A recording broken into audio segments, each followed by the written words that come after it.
धन्यवाद सभापति महोदय कि आपने मुझे बोलने दिया का मौका दिया। जो बजट अनुपूरक मांगे हम जम्मू कश्मीर के बारे में यहाँ डिस्कस कर रहे हैं, ये अधिकार तो जम्मू कश्मीर के जो इलेक्टेड रिप्रेजेंटेटिव वहाँ असेंबली में होते, ये उनका अधिकार था। लेकिन हमने, इस सदन ने ही उनके उस अधिकार को छीना हुआ है। सरकार ने ये बाकायदे यहाँ वादा किया था आदरणीय गृह मंत्री जी ने कि बहुत जल्द जम्मू और कश्मीर में इलेक्टेड असेंबली होगी, वहाँ के राज्य को पूर्ण दर्जा दिया जाएगा। लेकिन आखिर ऐसी कौन सी वजह है कि जम्मू कश्मीर के लोग 5 अगस्त 2019 के बाद से 1 साल से ज़्यादा बिल्कुल लॉकडाउन की स्थिति में रहे? ना इंटरनेट कनेक्शन था, ना टेलीफोन था, ना कुछ था।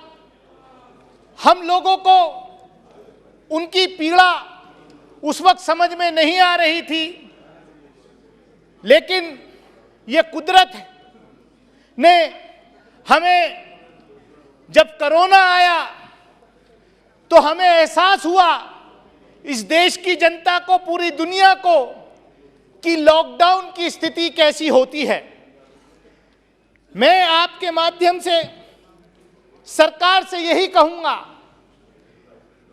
कि जल्द से जल्द जम्मू एंड कश्मीर में चुनाव कराए जाएं, डिलिमिटेशन का बहाना लेकर के चुनाव वहां स्थगित ना रखे जाएं। जो इलेक्टेड रिप्रेजेंटेटिव हैं, ये अधिकार उनको दिया जाए। किसी से छुपा नहीं है कि जम्मू कश्मीर के क्या हालात, पिछले 3 दशकों में कितने लोग वहां मारे गए, हजारों की संख्या में लोग मारे गए, कश्मीरी पंडितों को वहां से निकाला गया, 10,000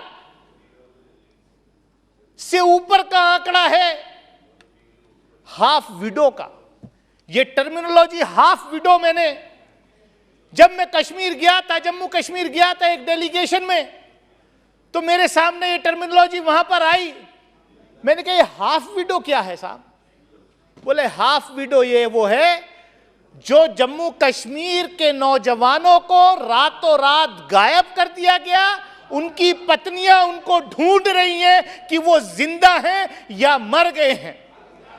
और हमारे यहां, हमारी भारतीय संस्कृति में यह है कि अगर, मैं खाली इस्लामिक लॉ में बात नहीं कर रहा, इवन भारतीय संस्कृति में भी यह है कि जब तक अगर किसी औरत का शौहर, अगर किसी पत्नी का पति गायब हो जाता है, जब तक उसको सबूत ना मिल जाए कि हां उसका पति जिंदा नहीं है, तो वो दूसरी शादी भी नहीं कर सकता।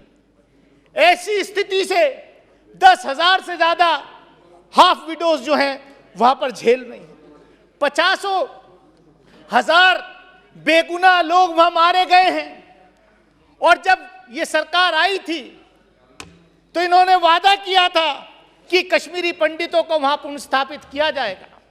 मैं आपके माध्यम से पूछना चाहता हूं सरकार से कि पिछले 2 वर्ष में आपने कितने कश्मीरी पंडितों को पुनर्स्थापित किया?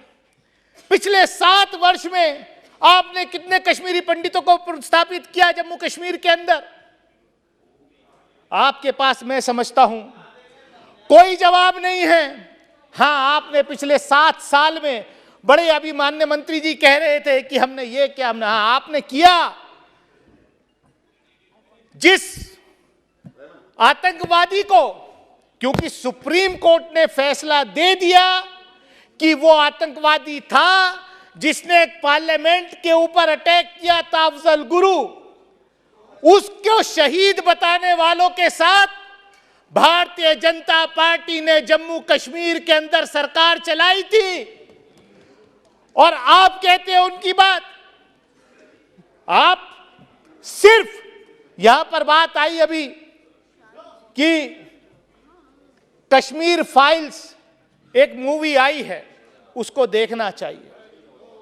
मैं कहना चाहता हूं माननीय सभापति महोदय, कश्मीर फाइल्स हो या गुजरात फाइल्स हो, कश्मीर फाइल्स पे या गुजरात फाइल्स पे मूवीज बना करके लोगों में नफरत का माहौल पैदा नहीं करना चाहिए। और ये नफरत जो है ये हमें खा जाएगी।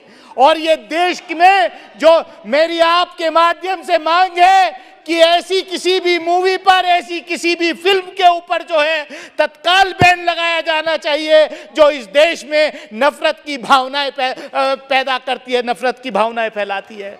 हम कब तक गुजरात फाइल्स याद करें? हम कब तक कश्मीर फाइल्स याद करें? हम जो है, हमें देश को, एक नौजवानों को देश के निर्माण में लगाना है, हमें बांटने का काम नहीं करना है। हो सकता है ये नफरत फैला करके आपको कुछ पॉलिटिकल फायदा हो जाए, आपको जो राजनीतिक फायदा हो जाए, कश्मीर जलता रहे, जले आपसे, आपको जो है दूसरे प्रदेशों में फायदा हो जाए, लेकिन ये देश के लिए अच्छा नहीं है।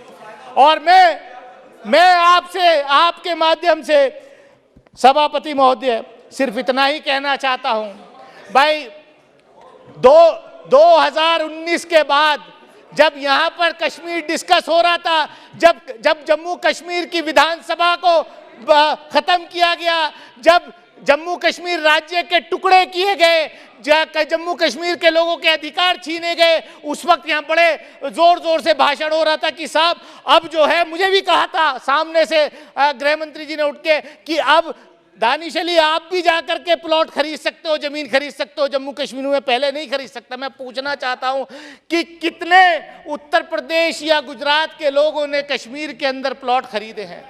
कितना वहां पर जो है इन्वेस्टमेंट के, मैं चाहता हूं कि वहां पर इन्वेस्टमेंट हो, मैं चाहता हूं कि वहां के नौजवानों को रोजगार मिले, मैं चाहता हूं कि वहां पर अमन और शांति रहे। अभी यहाँ कहा कि अभी सुबह में आदरणीय स्पीकर साहब बैठे थे तो उन्होंने भी ये बात कोट की कि कितने, मेरे ख्याल से 200 से ज़्यादा सांसद जो हैं इस लोकसभा के कश्मीर में विजिट, 300 के करीब सांसद कश्मीर गए हैं। मैं भी गया था और मैं परिवार के साथ भी गया था, लेकिन वहां पर शाम 6 बजे के बाद जो आपकी सिक्योरिटी में लोग रहते हैं, बुलेट प्रूफ गाड़ी में बिठाकर वो कहते 6 बजे के साहब हम भी आपके साथ नहीं जाएंगे, जाकर के होटल में बंद कर दिए जाते। मैं आपके माध्यम से सिर्फ इतना ही कहूंगा कि देश के अंदर, मैं सिर्फ सभापति महोदय, मैं चाहता हूं कि कश्मीर में, जम्मू कश्मीर में शांति बहाल हो। जिन लोगों के साथ अन्याय हुआ है उनको न्याय मिले, उनको रोजगार मिले, और डिलिमिटेशन का बहाना लेकर के वहां के चुनाव न टाले जाएं, जम्मू कश्मीर के असेंबली बहाल की जाए, जम्मू कश्मीर को पूर्ण राज्य का दर्जा दिया जाए। और एक आखिर में बात ये मैं कह के खत्म करता हूं कि ये सरकार आत्ममंथन करे कि जम्मू कश्मीर का बंटवारा करके कितना फायदा हुआ है, कितना नुकसान हुआ है, बॉर्डर पर आज क्या स्थिति पैदा हुई है, इस जिम्मेदारी से कोई नहीं बच सकता, सरकार नहीं बच सकती। मैं इन्हीं अल्फाजों के साथ अपनी बात खत्म करूंगा कि सरकार ध्यान दे। हम चाहते हैं कि जब हम लोग वहां जाएं, मेंबर पार्लियामेंट वहां जाएं, तो खुलेआम एक आम आदमी की तरह जाकर के घूमे, ना कि हमारे साथ वहां पर सिक्योरिटी जाए। बहुत बहुत धन्यवाद। Honorable Member Supriya Sule ji.